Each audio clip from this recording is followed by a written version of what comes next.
पश्चिम बंगालमध्ये भाजपला मिळालेल्या यशानंतर ठाणे शहरात भारतीय जनता पक्षाच्या कार्यकर्त्यांनी जल्लोष साजरा केला।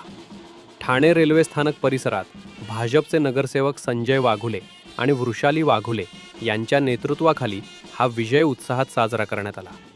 ढोल ताशांच्या गजरात बँड बाजासह कार्यकर्त्यांनी नृत्य करत आनंद व्यक्त केला।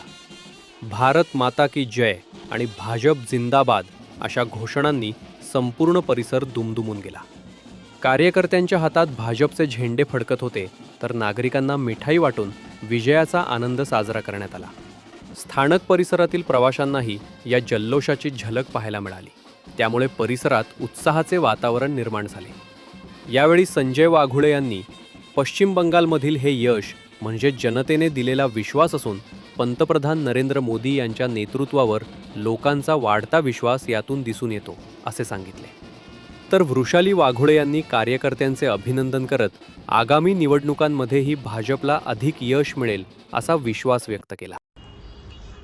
आज एक इतिहास घडलेला आहे आणि भारतीय जनता पार्टीचा ज्याला म्हणता येईल की ऐतिहासिक महाविजय हा या देशामध्ये घडलेला आहे की ज्या ज्या ठिकाणी विरोधी पक्ष राज्य करत होते, शासन करत होते, ज्या राज्यामध्ये ते चितपट झालेले आहे, मग तामिळनाडू असो, केरळ असो, बंगाल असो, पांडिचेरी असो, आसाममध्ये तर भारतीय जनता पार्टी गेली 2 टर्म राज्य करत होती, त्या ठिकाणी पुन्हा भारतीय जनता पार्टीचा झेंडा फडकला आहे।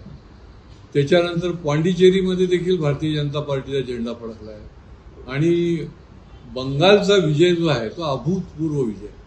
भारतीय जनता पार्टीने कशा पद्धतीने झेप घेतली आहे याचं एक उत्तम उदाहरण म्हणजे बंगालचा विजय आहे की ज्या पक्षाचे 2 आले होते त्याच्यानंतर 77 आले आणि आता पूर्ण राज्यच बंगालचं जे आहे ते भारतीय जनता पार्टीने ताब्यात घेतलेलं आहे।